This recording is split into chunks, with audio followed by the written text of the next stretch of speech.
Hello students. तो आज के वीडियो के अंदर हम बात करने वाले हैं लाइट माइक्रोस्कोपी के बारे में। तो जनरली लाइट माइक्रोस्कोपी चार टाइप की होती है: bright field, dark field, face contrast और फ्लोरोसन। तो एक के बाद एक हम जानेंगे कि ये कौन सी माइक्रोस्कोपी है और क्या इसके फुलफिलमेंट है, वो सब देखेंगे। तो फर्स्ट स्टार्ट करते हैं ब्राइट फील्ड माइक्रोस्कोपी से। It is help in routine used in microbiologist lab to examine stain and unstain specimen। तो ये स्टेन और अनस्टेन दोनों स्पेसिमेन को देखने के लिए यूज़ होता है। इसको ब्राइट फील्ड क्यों बोलते हैं? क्योंकि जब हम माइक्रोस्कोप में ऑब्जर्व करेंगे तो स्पेसिमेन जो होंगे वो डार्क दिखेंगे, वाइल जो बैकग्राउंड होगा वो ब्राइट दिखेगा। इसकी वजह से इसको ब्राइट फील्ड माइक्रोस्कोपी बोलते हैं। अब जब एडवांस अभी माइक्रोस्कोप जो आए उसके अंदर दो आईपीस से हम देखने को मिलता है। इसके लिए उसको बोलते हैं बाइनोक्यूलर। अभी नीचे इमेज है उसमें दिख जाएगा। और ये पार फोकल का मतलब क्या है? तो पार फोकल ऐसी चीज़ है कि हम 10x में देखेंगे, उसके बाद स्टेज को नीचे करेंगे, 45 में लाएंगे ऑब्जेक्टिव को और फिर से ऊपर करेंगे तो वो इजीली दिख जाएगा। तो पहले से ही वो फोकस्ड रहता है, तो उसको बोलते हैं पार फोकल। अब बाइनोक्यूलर किसे बोलते हैं? तो यहाँ पर आप देख सकते हैं आईपीस दोनों आई से साथ में देख सकते हैं, तो उसको बोलते हैं बाइनोक्यूलर। और ये जो हमारे जनरल जो माइक्रोस्कोप होते हैं ना, वही यूज़ होते हैं ब्राइट फील्ड के लिए। और 100x में हम जब देखेंगे स्पेसिमेन को तो वो ब्राइट फील्ड में देखेंगे, क्योंकि उसकी लाइट इंटेंसिटी ज़्यादा रखनी पड़ेगी 100x में। अब नेक्स्ट बात करें तो डार्क फील्ड माइक्रोस्कोपी। तो डार्क फील्ड माइक्रोस्कोपी क्या होता है? डार्क फील्ड किसके लिए? लिविंग अनस्टेन के लिए। अब अनस्टेन चीज़ को देखना है, मतलब हम जनरली 10x में देखते हैं, क्योंकि 100x मतलब तो बहुत छोटा होगा, तो उसमें तो अनस्टेन चीज़ दिखेगी नहीं। तो 10x, जब 10x यूज़ करते हैं तब लाइट इंटेंसिटी इतनी कम होती है तो हमको डार्क फील्ड यूज़ करनी पड़ती है। अब ये भी सेम माइक्रोस्कोपी होता है, खाली इसकी लाइट एडजस्टमेंट थोड़ी अलग होती है, तो उसकी वजह से हम डार्क फील्ड देख सकते हैं। जैसे कि यहाँ पे फिगर में दिखाया हुआ है। अब होलो कौन है, वहाँ से ऐसे लाइट ऊपर जाएगी। अब स्पेसिमेन पे लाइट आधी गिरेगी, आधी साइड पे गिरेगी। जो साइड से गिरेगी वो सब रिफ्लेक्ट होके बाहर चली जाएगी, और स्पेसिमेन पे जो लाइट गिरेगी वो डायरेक्ट ऑब्जेक्टिव के अंदर से अपनी आँख में दिखेगी। तो स्पेसिमेन से जो भी लाइट पास हुई वो जब इमेज बनाएगी तो वो डार्क फील्ड कहलाएगी। कैसे कि अपनी जो स्पेसिमेन से लाइट गई, मतलब स्पेसिमेन अपने को ब्राइट कलर में दिखेगा, वाइल बैकग्राउंड जो होगा वो डार्क दिखेगा। तो ब्राइट फील्ड से उल्टा है। ब्राइट फील्ड में क्या था कि उसका बैकग्राउंड जो था वो अपने को लाइट दिख रहा था और स्पेसिमेन डार्क दिख रहा था। इसके अंदर स्पेसिमेन लाइट दिखेगा और बैकग्राउंड जो भी होगा वो डार्क दिखेगा।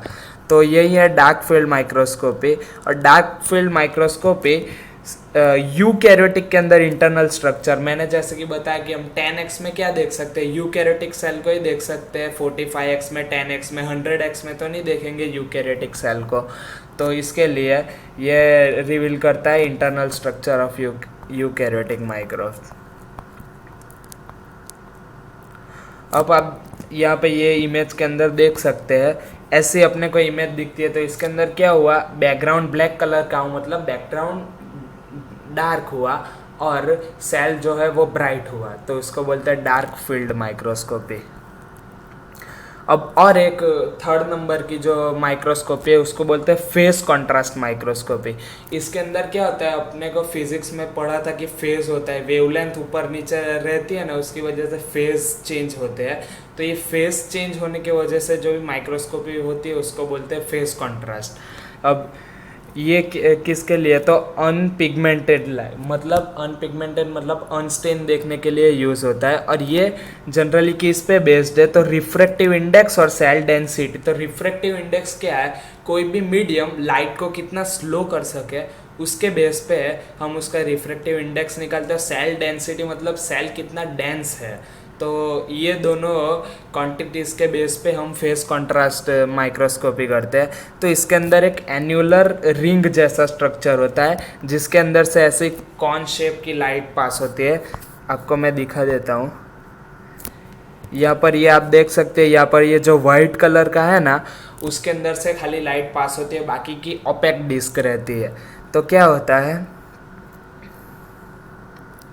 अब ये कॉन शेप की लाइट जैसे ही पास हुई, अब देख लीजिए यहाँ पर ये स्पेसिमेन है और ये अपनी स्लाइड है। ओके, तो अब जब लाइट ये साइड पे से पास होगी तो उसकी स्पीड ज़्यादा होगी। क्यों? क्योंकि वो डेंस कम है, सेल की कंपैरिजन में वो डेंस कम है। तो यहाँ पर जब लाइट होगी तो वो स्पीड होगी, पर जैसे स्पेसिमेन से लाइट निकलेगी उसके सेल की डेंसिटी ज़्यादा होने की वजह से उसकी लाइट की स्पीड कम होगी। तो वो कितनी होती है, 1/4 हो जाती है। तो 1/4 डेविएशन होता है। तो स्पीड कम हो गई, साइड पे की स्पीड ज़्यादा हो गई, तो उसकी वजह से फेस कॉन्ट्रास्ट क्रिएट होता है। और उसकी वजह से जब हम ऑब्जेक्ट को देखते हैं तो वो पॉपअप होके हम अपने को दिखता है। जैसे कि ये बैकग्राउंड है, बैकग्राउंड के ऊपर पॉपअप करता हुआ दिखता है अपने को इमेज। तो ये फेस कंट्रास्ट करके जब देखते हैं तो उसको बोलते हैं फेस कंट्रास्ट माइक्रोस्कोपी। यहाँ पर ये थियरी पढ़ के देख लेते हैं। Pass through some cell band होता है, variation in density and refractive index retard about 1/4 of wavelength. तो जो सेल के बाद आजू बाजू से लाइट निकलती है उसकी 1/2 वेवलेंथ होती है। तो सेल के अंदर से जो भी पास हो उसकी 1/4 वेवलेंथ हो जाती है। तो उसकी वजह से फेस कॉन्ट्रास्ट होता है। और ये microbial motility, shape of living cell, endospore and inclusion body, ये सब चीज़ देखने के लिए यूज़ होता है। अब अपनी नेक्स्ट और लास्ट माइक्रोस्कोपी है वो फ्लोरोसेंस माइक्रोस्कोपी। तो ये क्या है, जब हम कोई भी मॉलिक्यूल की लाइट इन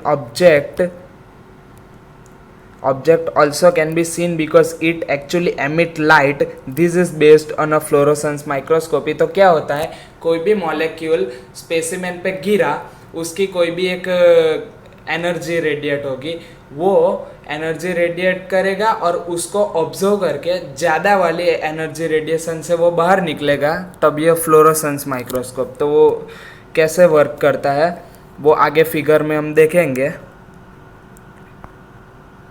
और ये जो मॉलिक्यूल डाई होती है उसको फ्लोरोक्रोम बोलते हैं।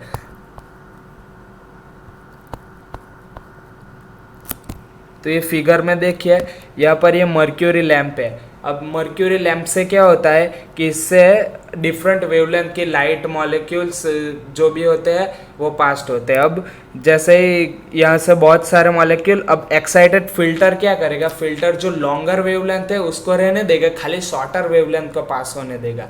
अब जैसे शॉर्टर वेवलेंथ पास हुई, यहाँ पर एक डाइक्रोमेटिक मिरर है। अब ये मिरर का फंक्शन क्या है कि ये जो जब शॉर्टर वेवलेंथ आए तो उसको बेंड कर देता है और लॉन्गर वेवलेंथ आए तो उसको पास होने देता है। तो अब यहाँ पर क्या था, शॉर्टर वेवलेंथ था, तो ये शॉर्टर वेवलेंथ को बेंड करके स्पेसिमेन पे गिराया। अब स्पेसिमेन ने शॉर्टर वेवलेंथ को ऑब्जर्व किया और लॉन्गर वेवलेंथ की लाइट को पास फिर से रिफ्लेक्ट किया। मैंने जैसे बताया कि कम एनर्जी वाला लिया और ज़्यादा एनर्जी वाला बाहर निकाला। तो शॉर्टर वेवलेंथ अंदर गई, लॉन्गर वेवलेंथ बाहर निकली। अब लॉन्गर वेवलेंथ आई तो ये डाइक्रोमेटिक मिरर क्या करेगा, उसको पास करेगा। अब नेक्स्ट फंक्शन होता है बैरियर फिल्टर। तो बैरियर फिल्टर क्या करता है, अल्ट्रावायलेट, इंफ्रारे, जो भी डिफरेंट वेवलेंथ की रे है उसको ऑब्जर्व कर लेता है, खाली विजिबल लाइट को पास होने देता है। क्यों? क्योंकि अपनी आइज़ खाली विजिबल लाइट को देख सकती है, यूवी रेस को नहीं देख सकती। तो इसकी वजह से यहाँ पर एंड में लॉन्गर वेवलेंथ की जो विजिबल लाइट होगी वो अपनी आँख को दिखेगी और इससे हम स्ट्रक्चर देख सकेंगे। जैसे ये इसमें दिखाया गया है, कितने डिफरेंट कलर के सेल्स दिख रहे हैं। तो ये सब फ्लोरोसेंट डाई की वजह से होता है। तो इसके अंदर फ्लोरोक्रोम में क्या यूज़ होता है, तो एंटीबॉडीज़ होती है। एंटीबॉडीज़ जो टैग कर दी जाती है सेल के ऊपर, अब जब उसके ऊपर लाइट गिरेगी तो वो फ्लोरोसेंस होके अपने को अच्छे से दिखेगी। तो यही था 4 टाइप की डिफरेंट लाइट माइक्रोस्कोपी।